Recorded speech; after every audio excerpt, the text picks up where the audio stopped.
to wrestling, and this week we've got a lot of stuff to talk about, including wrestling and G1 and Collision and Death Before Dishonor and Blood and Guts and stuff that I didn't see and stuff that Justin didn't see, and Kenny Omega versus LV Kingo last week. Just a lot of shit going on, huh? I didn't see all of it. I'll put it that way. Well, neither did I. I tried to catch a lot of it. There's Stardom, the Queendom, their big tournament. I think that's happening. There was some great Nakajima versus Miyohara. So All Japan versus Noah.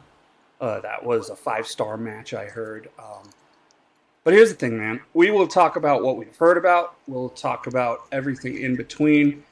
Up and down. Now, Justin, have you ever been to Paramount High School? No, but I know where it is, I guess. It's in Paramount? Yeah. Okay. I guess that is like the 5th biggest high school in the nation? Maybe. I mean... This might sound like random trivia to people that don't care, because, I'm weird. But I was looking up biggest high schools in the nation. And, 2 of them were down there in LA Metro. Well, I mean, Paramount's kind of a unincorporated area. Like, I want to say, like, a little bit northeast of Long Beach, around a little south of Compton, Carson area, something like that, inland. Yeah. My only guess would be that there's just not a lot of high schools around there. I don't know. Well, you never really know. Is there money there, though? Or are you saying it's not? No. Okay. Well, I mean, it's not like a it was just built super that poor way. area It was just or built anything. that way, It's though. just, it's not an affluent area. It's like, kind of middle class to lower middle class area, maybe. But it was just built really large. Okay, so that was number... Actually, I'm sorry. California wasn't even in the top. Okay, yeah. They were like, that school was like top 20. The other one was Polytechnic High School in Long Beach. Long Beach Not Poly? sure if you've heard. That's where Snoop Dogg went. Okay, that's huge. Yeah, that's one of the bigger high schools in Long Beach. But the New York schools just teams destroy LA. I mean, well, I just think there's just New York City is a whole different. It's not as condensed. Yeah, LA's more spread out, so there's more, more Yeah, schools. no, there's less more people. places to drive. You can. It's just a whole different vibe. And The plus, schools aren't like 20-story buildings. They don't need that. In the LA area, there's like a bunch of different cities too. Like Santa Monica, Burbank, Beverly Hills, Jewish Inglewood. private schools. Yeah, or just private schools A lot in general. of rich people that live there. Well, I'm sure those are in. I'm sure those are in New York too. Yeah, you're right. You're 100% right. And it was just an interesting factoid. If no one finds that interesting at all, that's fine. Because you know what? I thought it was slightly interesting, and I told Justin before we got on the air. I said, "Let's just." Get going here. So we'll get going. We'll jump right into it. That is a Philip DeFranco reference. Let's just jump into it. And we're going to jump right into the G1. We're going to talk about day 1 of the G1. Are you ready to talk about that, Justin? Yeah. We'll see how much I can remember. And we're going to... And we're going to talk about up till today. I've missed a few shows. Missed the last 2. Watching some other stuff. We do have results, though, and it's been very interesting. Yeah, I've been in totally a good way. Just watching G1, to be honest with you. Okay, well, let's talk big picture here. There's a few matches I probably fell asleep for that I just didn't bother to catch up with, but I'm pretty looped in. You're looped in, but I'm pretty your caught opinion, up. big picture. Yeah. So tell me how you feel about everything. I mean, it's always my favorite time of year. And I think I kind of went into this tournament without, like, I don't know if without expectations is the right word, but not like, I didn't really have in my mind who was going to win or anything like that, because I felt like it was pretty wide open. And I still think it's too early just to kind of like determine what's going to go on now, because like there's a whole. I haven't even really paid too much attention to what the format is, but I guess my understanding is they're taking 2 people from each block to be in the quarterfinals, and then having semifinals and then finals out of that, right? Yeah. Okay, so if the top 2 from A block will go against each other, and so on and so forth. Yeah, I think so. Yep. Top 2 from B block will go against each other, and then if they beat whoever wins that will move on to a semifinal. So it's almost like a tournament within a tournament, which hides in it. It's like kind of a mega tournament. Well, they have rounds, so that's So I haven't really been looking at the standings or anything like that because I wish they would get. I mean, that's one of my criticisms of New Japan is number 1, 0 instant replay almost, and there's no like standings like with the points like. Well, there are for everyone watching. Well, they have those stupid boxes with everything. Like I can't tell what the hell's going on in those things unless I really pay attention. Can't they just have the 4 reading Hiragana? Can't they just have the names and the points next to them in their record? I mean, like, come on. Simple. It's very simple. You don't have to have but also something that looks like there's picture graphs that people. Well, that's what I'm saying. I'm not trying to play Othello. I just want to know or backgammon. I just want to know what the standings are. Like A block, name, wins, losses, points, or wins, losses, draw, points. Second guy, wins, losses, draw, points. Why does it have to be so complicated with freaking backgammon up there? Whoa. All right. You know what I'm saying, have to right? back you off a little on that because that's tradition. And I know, but if like I don't hate what you're saying, it's like you want them to just say this guy's in the lead, right? And this guy, these group of guys have not won once, and you just want it to be simple instead of seeing 400 X's and a black dot. Yeah. And then wait, who is the guy against? Wait, he's against himself later.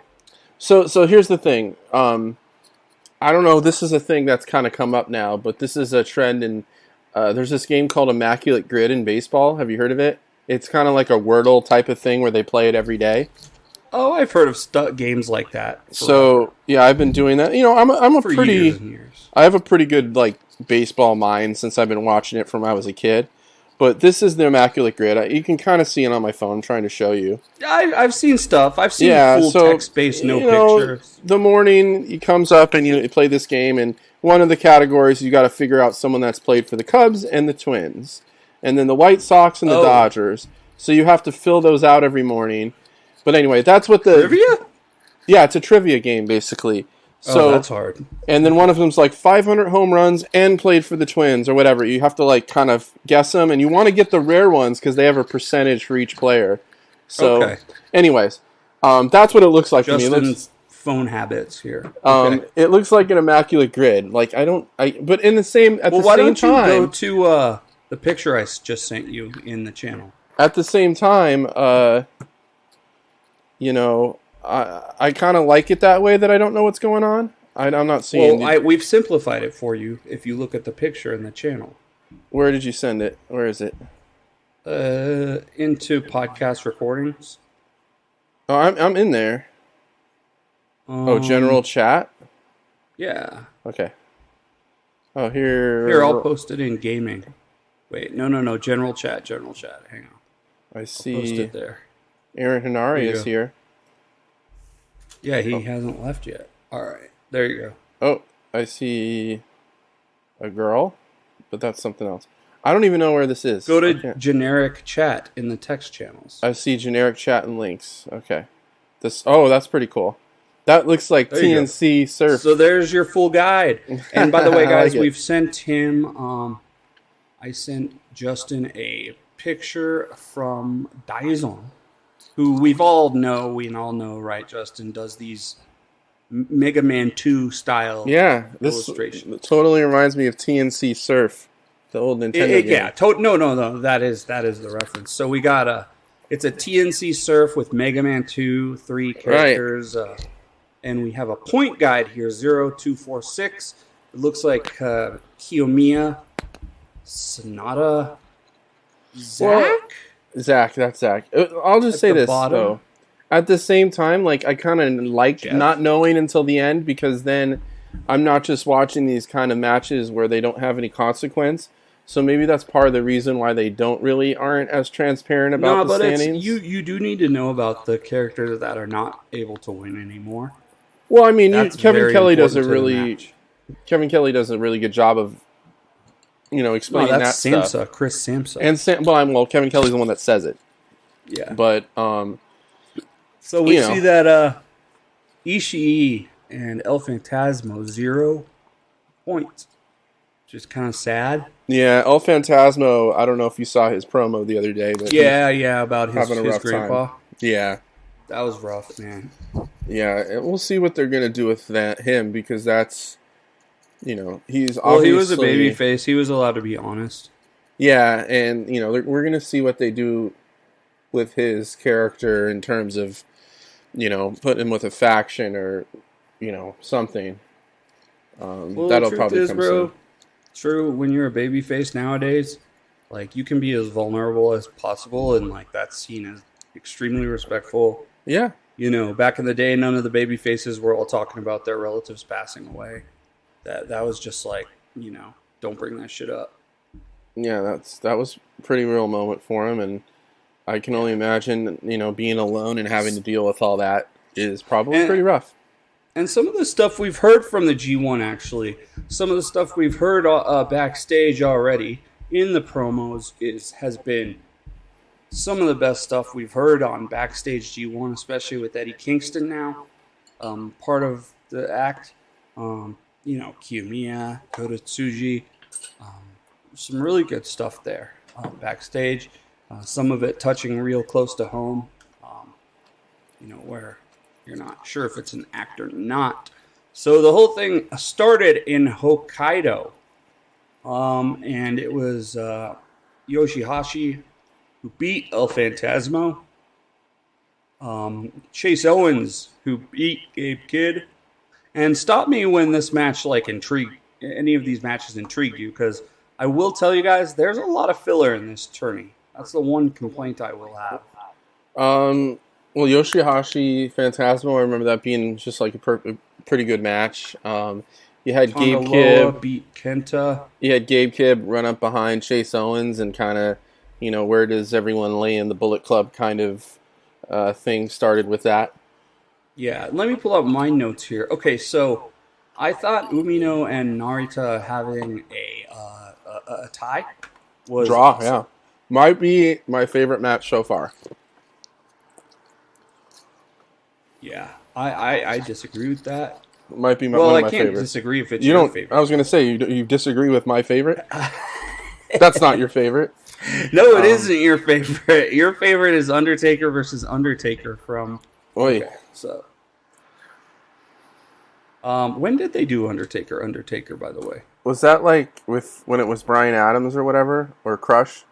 Dude, when I was a kid Chains and I or visited 8-Ball? California, it was like the coolest fucking shit we had ever seen. Ever. I was never really like an Undertaker fan, to be honest. I didn't really care. Oh, dude, we were like 30-year-old kids fucking having Undertaker boners all day, talking about him like for days on end. Okay, Okada beat Okan. And then Kiyomiya beat Yota Tsuji. Right. That was pretty. Anything to say about that match? It was pretty good. I was surprised they didn't give Tsuji something a little more like, give him something that he can win the first match or something like that. But they wanted that statement for Kiyomiya. Yeah, they definitely gave that to him. What do you think about Kiyomiya, Justin? He's pretty good. I mean, I haven't really seen anything that, I haven't really seen enough of him to make a judgment. And I think, obviously, I really, really, really love the 20-minute format for the time limit. But I don't think that's really the way to see what this guy's all about just yet. I mean, when you see him come out, he just looks like kind of a generic, like, Okada Hiromu hybrid. Yeah, but he has a You know, different style than. I mean, I mean, it's nothing. He blends in with everyone. I don't think there's anything too. But I haven't seen enough of him, so I haven't seen any of his Noah matches really. and Or you have to anything understand like that. too. He's the ace of a whole different company. Right. I mean, he's So very good. That's He's the whole exotic part of it. Is like he's not a No. New Japan guy. No, I understand the significance of him being there and everything, but I'm just talking about from a here he is standpoint, watching him come out and wrestle, and he's awesome, and he fits in, and I'd love him to be on the everyday roster, but there's nothing about him Which where he I'm won't like, be.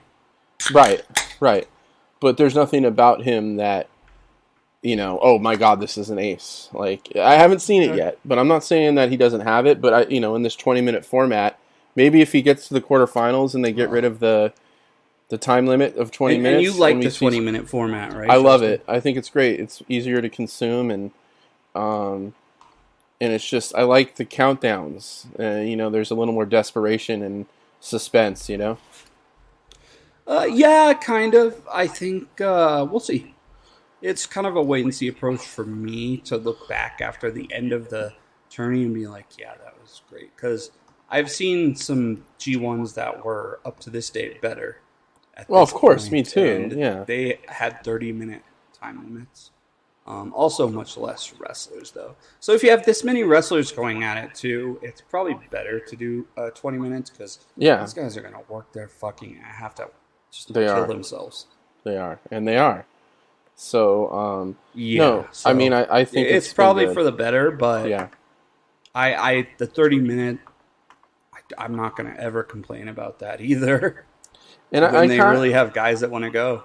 How many was it? 20 last year in the G1? I don't remember now. No, How many it's was always it? been 30. No, it hasn't. They've had 20-man G1s. Is like kind of the Oh, standard. 20 man. I thought you meant Yeah. 20-minute. No. Oh yeah, they've definitely added. Was last year 20? Um, I think it was the New Japan Cup that was bigger. But yeah, because they kept they definitely kept adding stuff over time, and then so what I'm kind of I like how each G1 has like something a little different to it, whether it's the 20-minute time limit, the more people. I like how every year they make them a little different. yeah. Or I don't know if that's been on purpose or not. Well, I keep looking and I kind of find it here, but sometimes they change it. They did definitely go through a time where they did not change it that much. I mean, there's only through the a couple guys in the tournament. I'm like, yeah, they don't really need to be doing this anymore, or they shouldn't be in it. But I also can think of people to replace them with. So it's not like there's a shortage of top wrestlers, So yeah, we go from there for Tai Chi beating Will Ospreay, surprisingly enough. Yeah. 17-minute match with the Black Mephisto. Always Pretty upsets awesome. on the first night. And that was the first night upset right there. Yeah, it was really good. And then Sonata versus Hikuleo, who is not really impressing me that much right now. Hikuleo in this tournament. No.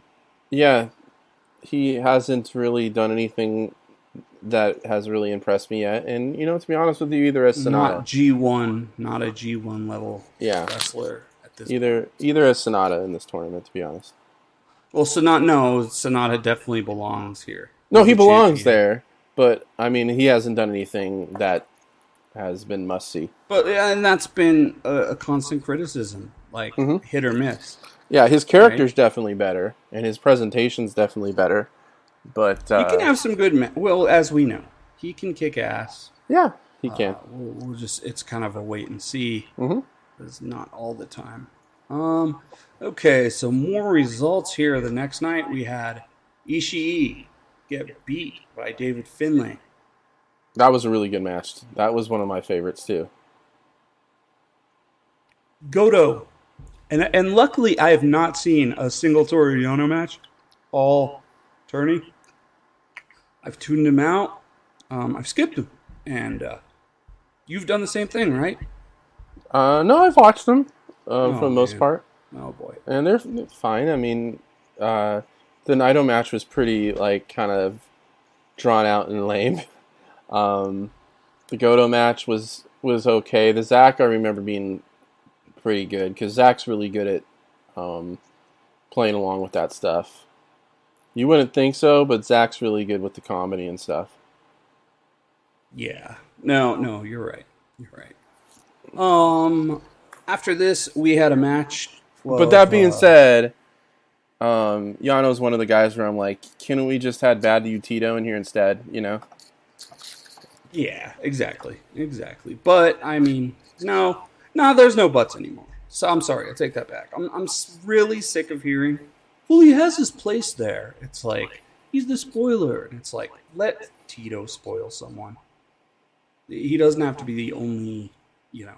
I want to move on, bro. Honestly, I want to move on to Mikey Nichols and the debut of friend of the show, Hanare. Yeah, that was something else. And we have some quotes from Hanare, actually. We did get a hold of them after the match. So, what did you think about the match? I thought it was pretty fucking awesome. Obviously, the huge bump at the end. That's a rough landing.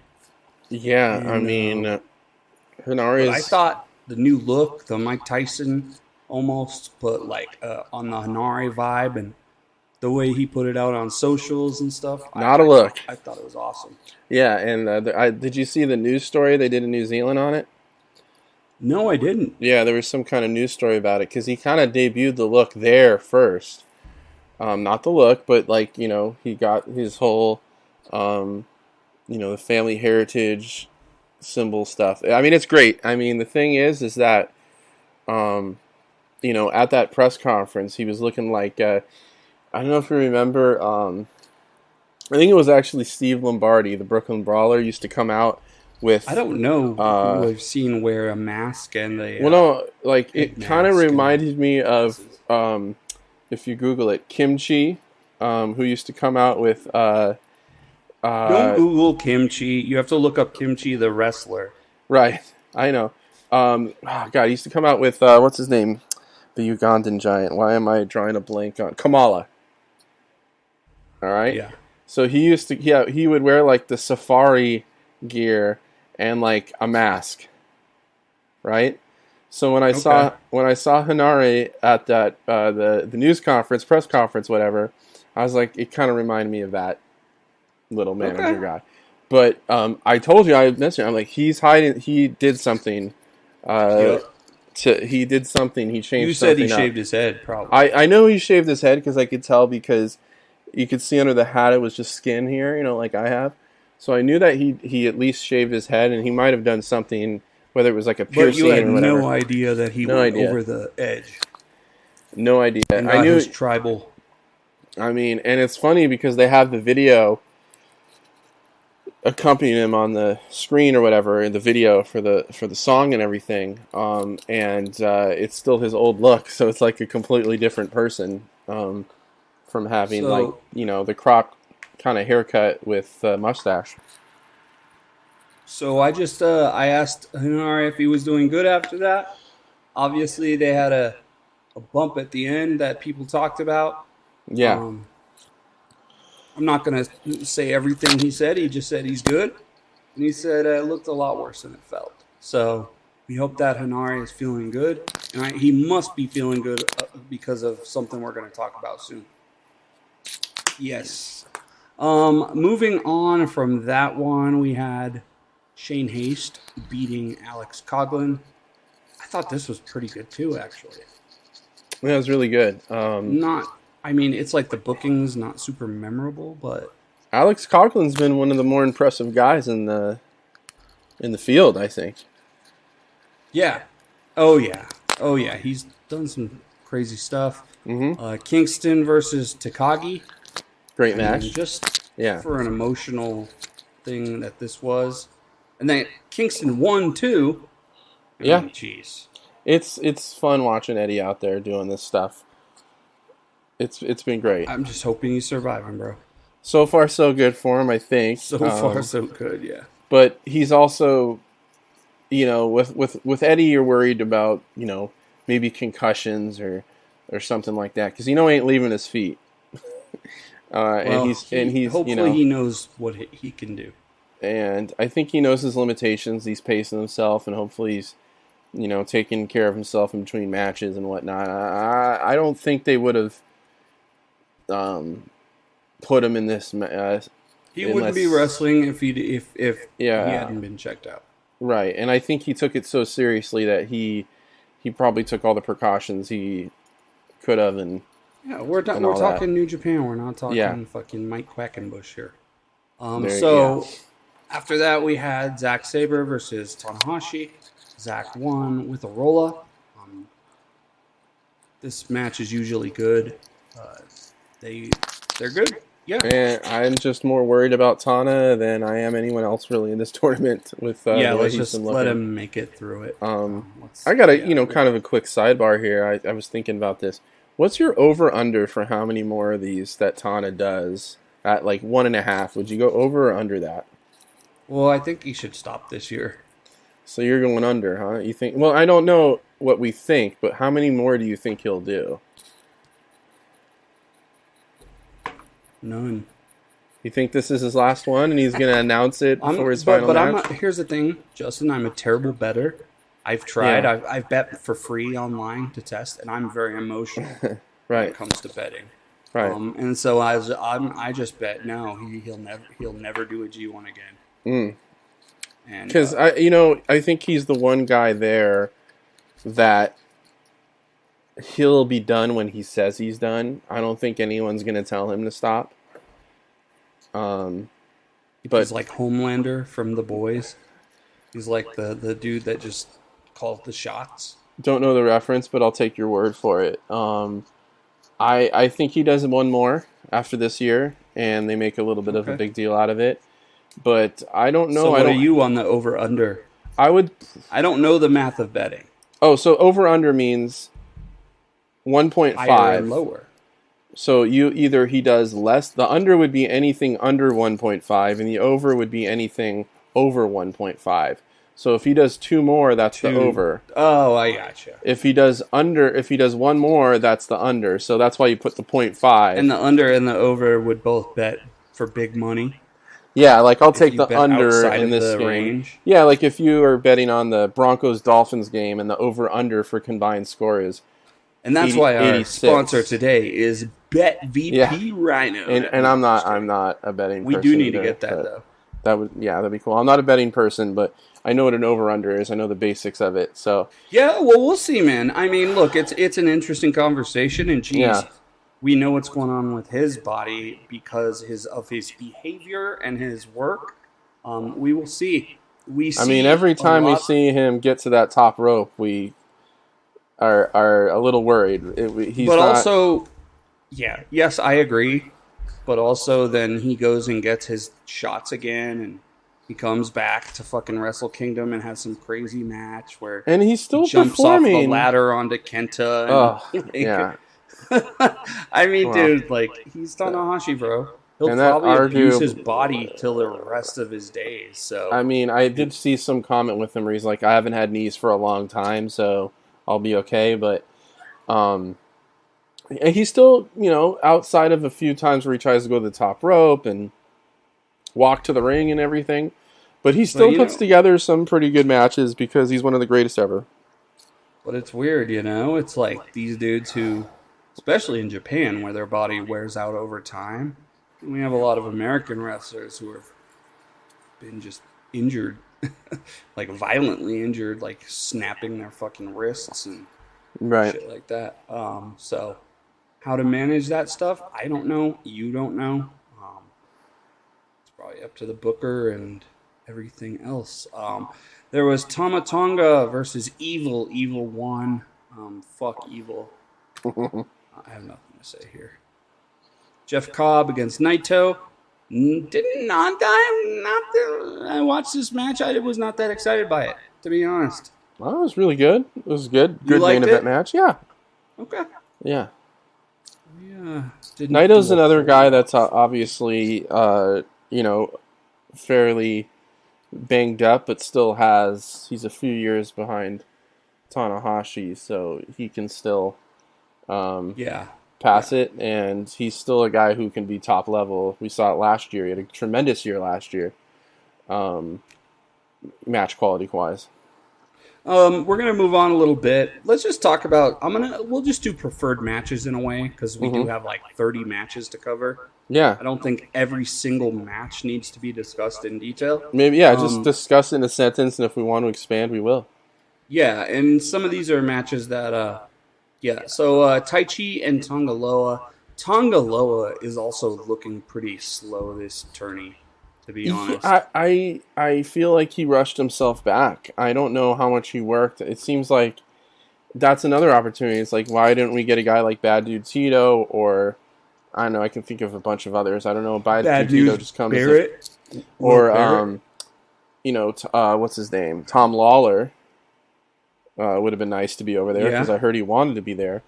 But Who I knows, understand. man? I understand that Tongaloa probably gets a little priority because he's more of a veteran there and everything. And Maybe he needed the money. He said G1. I mean, you text your homeboy G1, you'll probably get in it. If you've worked yeah, there for fucking 20 years. and let's be honest here too about Tongaloa. Not exactly a polished singles wrestler to begin with. He's had some great matches though. Yeah, but I mean, I feel like few and far he's between. slowed down a step. I feel like he's Well, got some ring rust. he's also recovering from a fairly serious injury too. Okay. And it's not that I don't think he should. I feel like he had a pretty bad knee injury. I think that he was recovering from because he was out a long time. And for your first thing back to be the G1, that's a pretty big step. That's like, running a marathon in your first race back or something like that as a runner, I guess. I don't know. Tsuji versus Narita, we had our second draw. This one was awesome too. I like Yeah. this one a lot. They have been in general. And there's What a I like lot about of, these three guys that they're calling the New Musketeers is you line the three of them up together, and although at least with two of them you can see the influence of some of some wrestlers now, but they all look so different. Size, looks, style. It's a really good mix that they have for those young guys. I agree. I couldn't have said it better. Will Ospreay versus Yoshihashi. I thought this was a very good match. Yes, absolutely. And Yoshihashi, man, talk about a guy in the last few years that's just kind of turned his reputation around, right? Oh yeah. I mean, it's not even new anymore. Last few years, last 4 years. Yeah. I mean, pre-pandemic, he started stepping up his game. The guy was, but then again, he was also memed on by a lot of people. Maybe when he didn't deserve it either. But he was also booked badly. And he's been booked much better for years now. I mean, going back to the tags and just having awesome matches in the G1 and being trusted with Will Ospreay, where these guys had a banger, and Will Ospreay, with the Assassin's Creed reference, had his Leap of Faith finisher, which was a really cool spinning front flip double twist. I don't know, but it was awesome. Yeah, almost like a senton with a twist. I am sure Jim Cornette will talk much more about it than we will. No, he doesn't even know what's going on.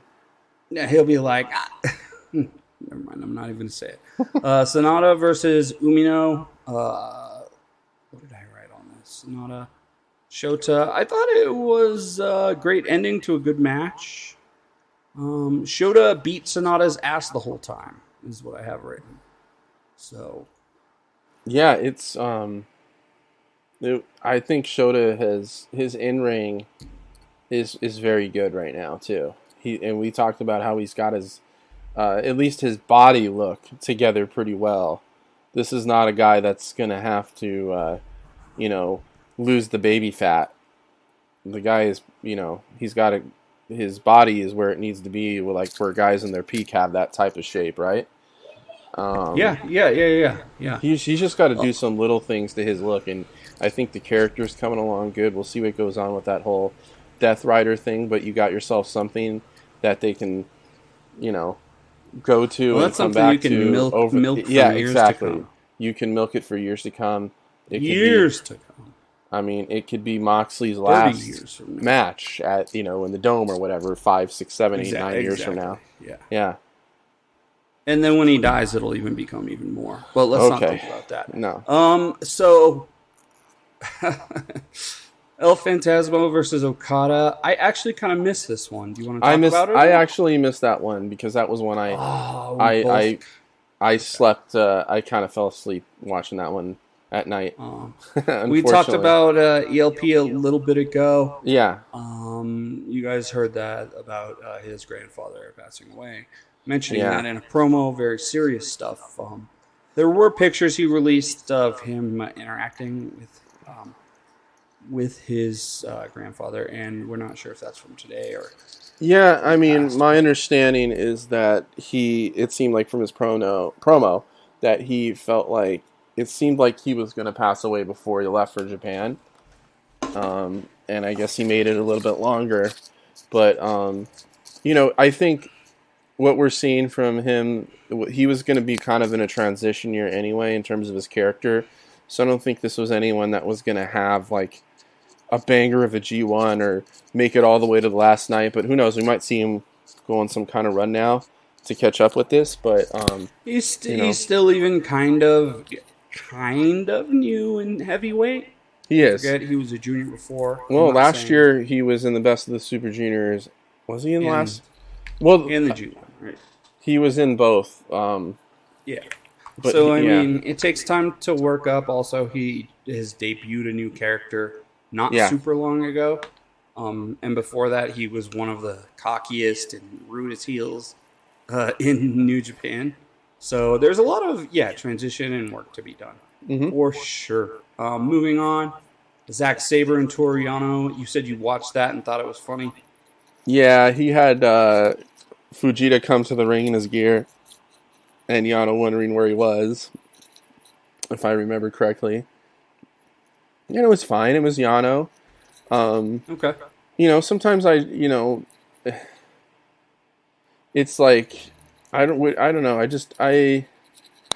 I still enjoy Yano a little bit, and I just I understand he takes a legitimate roster spot away, but I just don't look at it that deeply. I just kind of enjoy it because it's there, and I'm not going to fast forward through it because I don't know. I just find it a little different, and still, I just have a little more tolerance for him than the average person, I guess. Okay, I gotcha. Did you see Jeff Cobb versus Alex Coughlin? That was awesome. Yeah, so, I mean, this is probably one to go out of your way to watch just because the physicality. And he might be the, strongest man in wrestling pound for pound, Alex Coughlin. Yeah. I don't want to ruin too much. Just, there was a lot of high spots here that were fucking wild. And feats of strength, we'll put it that way. Yeah. From both. But Alex Coughlin in particular is... it's almost like he's competing with himself. He's like, who can I fuck up next? We had Evil versus Eddie Kingston. I didn't think this was great because of the Evil shenanigans. I predicted that Evil would win after about 5 seconds of this match, and he did. It was definitely kind of the perfect match to have Eddie Kingston lose. Give Eddie a break, right? But he still fucked him up, too, though. He did. Choked him out, slammed him, and, all sorts of... there's still shenanigans with Evil, don't get me wrong, but I think the last month or two, he's looked a little bit more...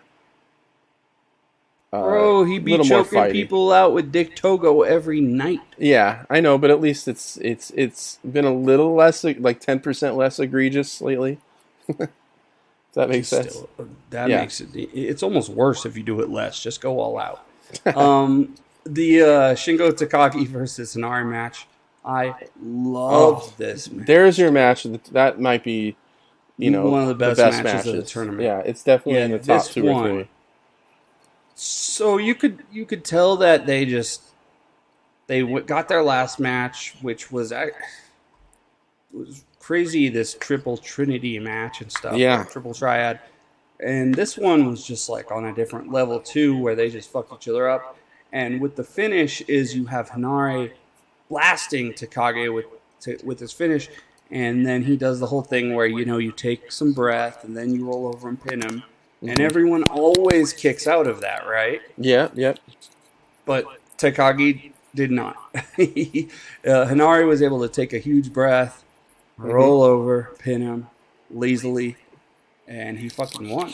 And The match was just brutal. And these two are just pro wrestling soulmates for the most part. Yeah. They just have really good chemistry, and you can tell they enjoy being there with each other. And just like a fight forever type of atmosphere. yeah, they here. finish each other's sentences and all that stuff. It's pretty awesome to watch.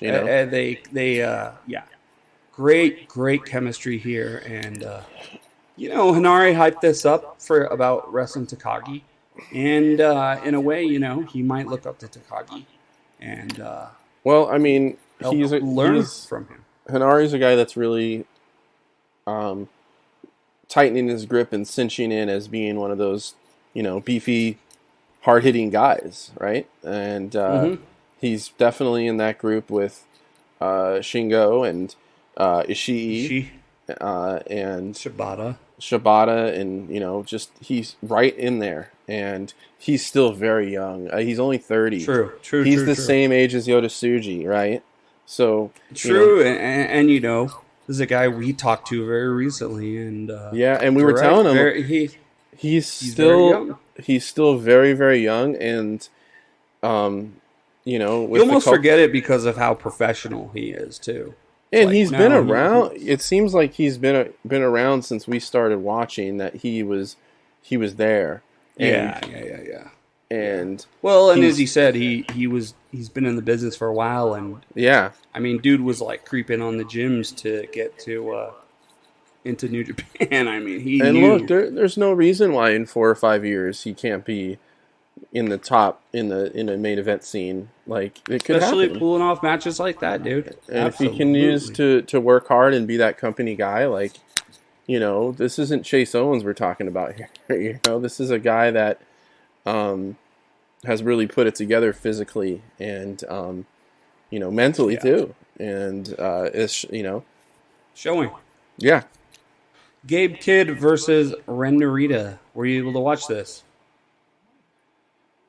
I did. I don't remember a lot about it, but it was another jump from behind situation with Gabe Kidd, and Gabe Kidd's character work in general has been fantastic. Mm-hmm. And I agree. Yeah. This tournament's been all about establishing and presenting his new character, and he's just hit a home run every step of the way. I'm going to tell you right now, like, I decided early on that we're not going to do, like, give each person in the G1 a grade at the end. Like, I just want to talk about it as it goes on. Sure. They will understand our opinions and our feelings about these wrestlers live as we talk about them.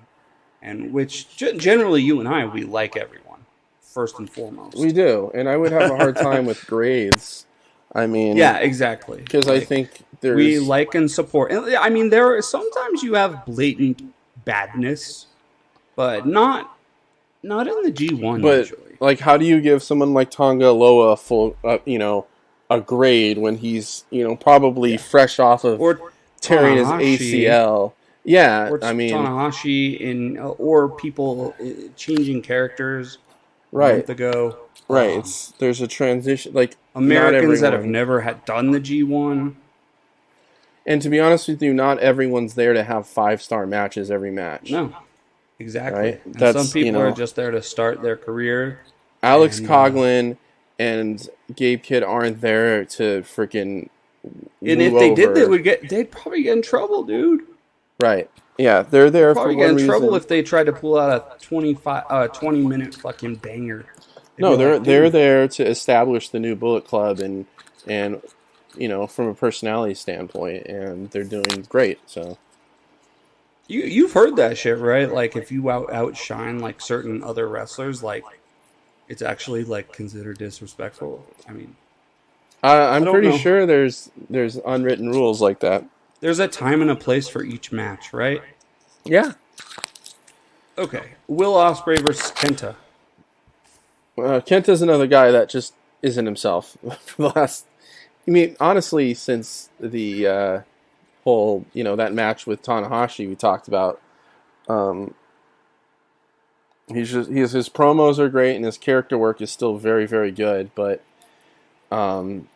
he's just a shadow of himself. This isn't 2005 Kenta. It's not even. So you didn't. This match was not too great. It was okay. It was pretty good, but I mean. But Will Ospreay didn't take Kenta to his limit, or vice versa. No, not really. Yeah. Okay. Umino Kiyomiya time limit draw. I'm just trying to take myself back, man. Umino. Yeah, that was actually really good Kiyomiya. too. Yeah, Really good. yeah. This was one where I'm just really impressed by Umino in general. But this Kiyomiya, this is where I'm like, okay, this guy's pretty good. Like I said, I haven't seen a lot of his work, but to see two of the younger guys, and we've seen Umino kind of looked a little bit shaky at times, although in the last 3-4 months he's really, really improved. But this is a match where really quick improvement. Well, once he got on the scene, on the major scene, it took him a little bit to evolve. But it seems like, I don't know if this makes any sense to you, but I feel like when he went to the U.S. a few months ago and did some stuff with AEW and was working with Moxley and stuff, and it kind of is when he started to really put some stuff together. I don't think he was when he had that match against Ospreay when he re-debuted or whatever, when he came back, he was a little bit shaky, but I think he's really settled in nicely. And this is a match where you could see a guy like Kiyomiya is like what, the same age as him, 26 or something, right? Yeah. Something like that. You could see this is a match where he, maybe had to carry a guy with a little less experience, and he did a good job. You're saying who had to carry who? Kiyomiya. Who had to carry who, though? Kiyomiya carrying Umino a little bit. Okay. Sorry, yeah, does that make sense, or am I? Yeah. No, that's right. Yeah, that's right. No, it's true.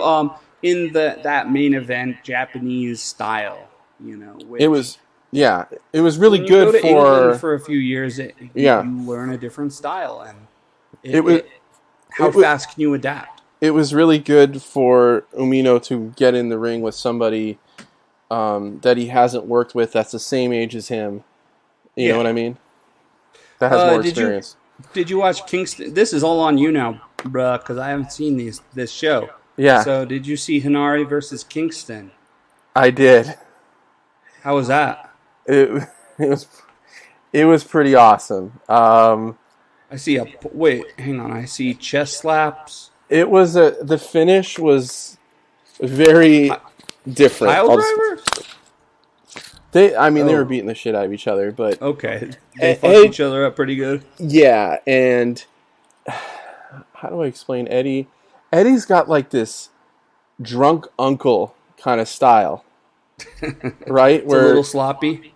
It's a little sloppy, but it's also like, how come I just broke a beer bottle over his head and he's not even react? You know what I mean? He has that kind of style. Maybe he's got that granite skull, Yeah. Some people just have that shit. Basically, guts. Are you a tough guy? I highly recommend. I would love to see if you can find the finish and check it out real quick, because it's pretty fun. It's pretty good in terms of something where it fits Eddie Kingston to a T. Okay, that's the thing I love about Eddie Kingston is like he's so I don't know if self-aware is the right term, but I don't know. It just was like a great ending for Eddie Kingston. And it also didn't make Hinari look terrible either. Okay, well, I'm pulling it up right now. It's a quick, sudden ending, and Kevin Kelly did a great job of maybe a minute before saying, these guys can get knocked out at any time. Okay, I have to So, actually find the match yeah, here. yeah. I Okay, want I see you him with tell the me. belt. Yeah, Okay, there's Sonari. That's Naito. We don't want to see Naito. Okay. Um, let's see.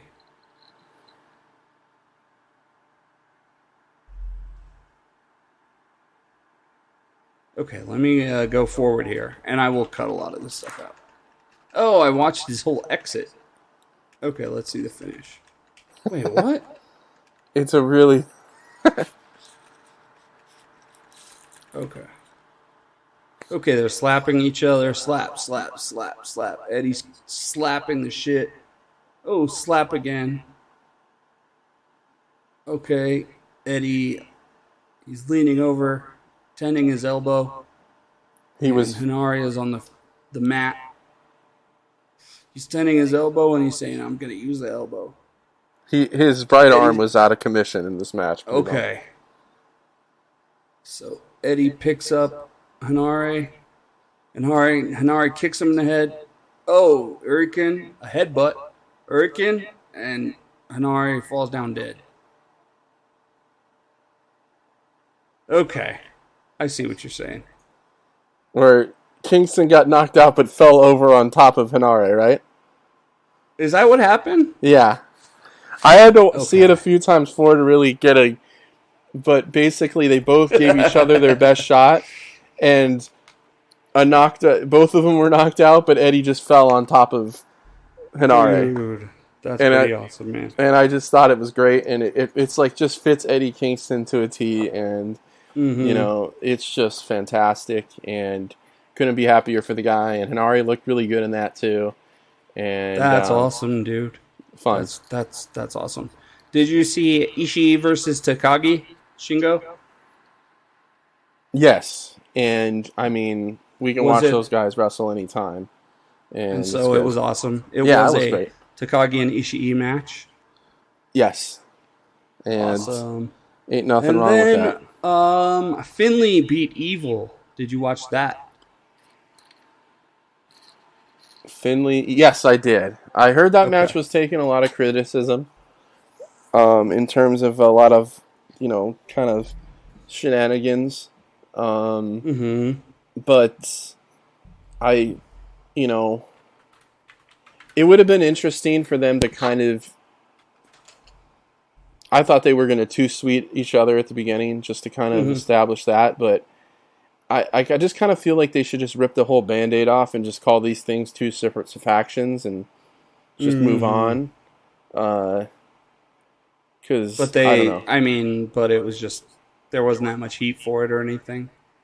I mean, I feel like there was just a lot of shenanigans on both sides. I don't feel like it should have been a main event of that show. I'll put it that way. And, you know, Finley's been great with his change of character, I think. But I felt like they should have done a little bit more storyline-wise in terms of our Bullet Club and House of Torture. And it was just, they just had a match. Yeah. Okay, so you, that's for the G1. You did not see Death Before Dishonor, right? Or after Dishonor. I didn't. Okay. I honestly haven't been consuming anything with the G1 in recent weeks, to be honest, outside of a few AEW things. So just only so much. He's inundated, guys. Yeah. So am I, believe me. I want to talk about that real quick. I'll talk about it to you, Justin, and to the listeners. They had a great, awesome pay-per-view on Friday night. This show was just absolutely great. It was even better than a lot of AEW pay-per-views. I was at the last Ring of Honor pay-per-view, actually. Super Card of Honor at the Galen Center. And it was probably better than that show, too. So it was Gravity versus Commander. Gravity. Have you ever heard of Gravity? But I like not the concept. I'm talking about the wrestler. I mean, I saw a picture of him, but that's the first time I've ever heard of him. So he's got Buzz Lightyear colors, which I think he needs to quit. But they had a great match. It was old school lucha style, of course. Well, new school lucha, but just some crazy stuff going on. Really fun, but also dramatic. And a lot of the drama we see in lucha, where the near falls and the kickouts and just all sorts of great stuff. So after that, there was Samoa Joe versus Dalton Castle.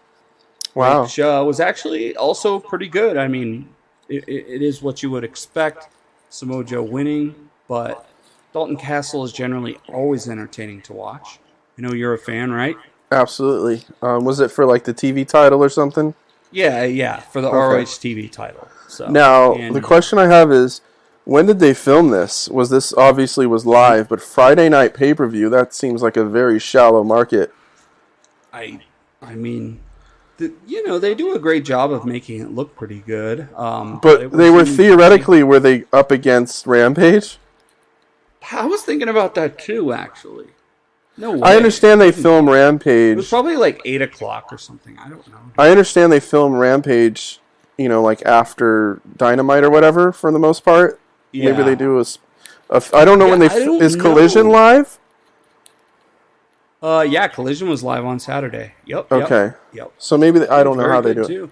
So did they film Rampage separately from everything? No, Rampage was filmed on Wednesday after. No, I'm sorry. Death Before Dishonor. I think so. Yeah, it was live in New Jersey. Okay. And they probably also filmed fucking ROH TV afterwards or whatever. Right. But I had a pretty good crowd, actually. I mean, when you think Ring of Honor, dude, like, the whole game has stepped up massively. It's not... Yeah, I mean, I remember when big halls anymore. When we first saw it, we honestly didn't know how they were going to do it. And it seems like they're putting it together. Yeah. And they do have their weekly TV show that... admittedly, not a lot of people watch, but, I mean, these pay-per-views are just so good all the time. It's just, So, but yeah. They're probably low cost. He's got a lot of guys under contract that are working the shows. Yeah. And he can do them at the same time he does his other stuff, so there's probably not a lot of overhead with it right now. Definitely. So they had the Kingdom versus Lucha Brothers versus Best Friends versus Aussie Open, who are back. So that's a return. Mm-hmm. And this match was, I mean, it's what you would expect, man. It was awesome. The Kingdom, I think, has not become a Taven fan for years. The last year or two, they've been so great. Just doing these kind of indie, fast-paced matches. Aussie Open is Aussie Open, and they ended up winning the whole thing. They beat the Lucha Brothers and the other two teams to win the tag titles. And, I mean, you can just imagine a super fast-paced, 4-way tag team match. Justin, I mean, this delivered. So Aussie Open is working at ROH for the most part right now, huh? They are signed to AEW, but... they just debuted in ROH. Gotcha. Yeah. Okay, let's see. Some other stuff. There was a 3-way match with Wato Taguchi. It was good, but the other stuff was so much better that we're moving on. Katsuyori Shibata versus Daniel Garcia, ROH Pure Championship. This match was really great, man. I mean... they took a lot more risks with Shibata here. This was like a legit match, dude. They fucked each other up. PKs, shots, to the body and near Shibata's head and slams. And, using the rules of the, what's it called? The fucking Pure Championship. So a very great match. I mean, I think Shibata, it's pretty clear. I was going to say, it's pretty clear that New Japan is the one that doesn't want Shibata to wrestle. Yeah, in certain ways, but this is the pure championship, I guess. But Shibata texted to speech Tony Khan after the show and saying thank you for giving me my career back. Right. So great. That makes sense. We had another match, and then there was Claudio versus Pac, and this was no NXT match, dude. This was a great main event, something that would probably not even be allowed on AEW, or WWE TV. Dude, these guys had it just, oh my god, it was so great. This was like their old NXT matches, but like just unfiltered, if you get what I'm saying. Right. Wow. Yeah, definitely check that match out. But the Beth, I sound like Mike Tyson. The best match was Athena versus Willow Nightingale for the women's champion. This was an absolutely incredible women's match. It's probably the best women's match all year. And I don't even want to spoil it. I mean, I don't even want to talk about it too much, just to say go watch it. Not only is it two women, it's two black women that just absolutely killed it. And props to Tony Khan for putting it at the end of the show as the main event, as these women totally delivered. This match was just so great, dude. Have you heard anything about this? I heard it was really good, and I know that Willow Nightingale probably owes, Mercedes Monet's ankle her entire last 3-4 months, right? Like, that's the Christmas, a very nice Christmas present. Because, but at the same time, it brings Mercedes into this conversation too, with Athena. So there's a two-way street there. Oh, for sure, and don't get me wrong. Willow had to, the opportunity. She seized it. It's not like she, if she wasn't any good with this, she would have had that belt offer by now, and she wouldn't be getting this kind of spotlight. If she wasn't good. It'd be really interesting to see what would happen with her if Monet didn't get hurt in that match, right? Yeah. I mean, who knows, man? I mean, that's part of wrestling. But honestly, as Randy Orton said long ago, if you get injured, I'm here to take your But spot. Monet's probably not wrestling in Ring of Honor because she's got the contract with New Japan. So it's just really interesting to see where the universe has... I think Monet speaks. True. Sorry, I had to. She'd probably want to be on AEW, main roster, big time show. But, I'm just saying this was great for the whole women's division of non-WWE. Because pretty much that's how it is. It's like WWE and everyone else that works generally together. Oh, true. So, very true. It was a great match, and, where we see where this goes to, whether it be, Yamashita or, other wrestlers coming in. It's very, very interesting. Or if we see Willow come back and go for it again. This was also the second match in their duo here. They wrestled for the Owen, and Willow won. So, awesome match, and go check that one out for sure. Plus the matches we listed as far as G1 goes. As far as anything else, I guess we have some stuff we can talk about later. It's not huge, and we will be covering the G1 again very soon. Anything else you wanted to say, Justin? I think that's it. We probably will have another G1 or two before we publish, so forgive us for missing that for now. But to me, we'll talk about it. It's G1 season, and what the hell isn't? When is the Wembley show? Is that not late August? That's coming soon, man. Yeah. Okay. It's not like they've already been doing all out matches, but we're yet to see any all in matches. Is that? It's not. Oh, that's right. Wait a minute. When is the Wembley? It's not like this weekend, is it? Geez. No. It's like August 21st or some shit. Then like that. there's going to be like 2 weeks between that and All Out, huh? Yeah. Wow. Yeah, no, like a week or two or some shit like that. The 27th of August. I'm sorry. Okay. And then the following weekend's going to be All Out. All Out. Wow. Yep. And I'm going to the anime convention because I'm weird. Right on. Hey, I got a hotel room, brother. It's going to be That's fun. what it's all about. That makes it worse almost. But yeah, that's coming up really soon. And we will definitely talk about it. It will be a Saturday, Sunday show. We'll have to wake up at noon. Or I will have to wake up at noon to watch it. I'll be up. Is it on a Sunday? It's on Sunday or Saturday? The 27th, dude. I don't know. Okay. Let me look. That is a Sunday. So it'll be like Sunday at Okay. noon. 11 a.m. here. Because Tony said that's a important sports time is day shows. Because he says a lot of people watch football at that Oh, he would time, know. So people will be up. He would know. Yeah. So.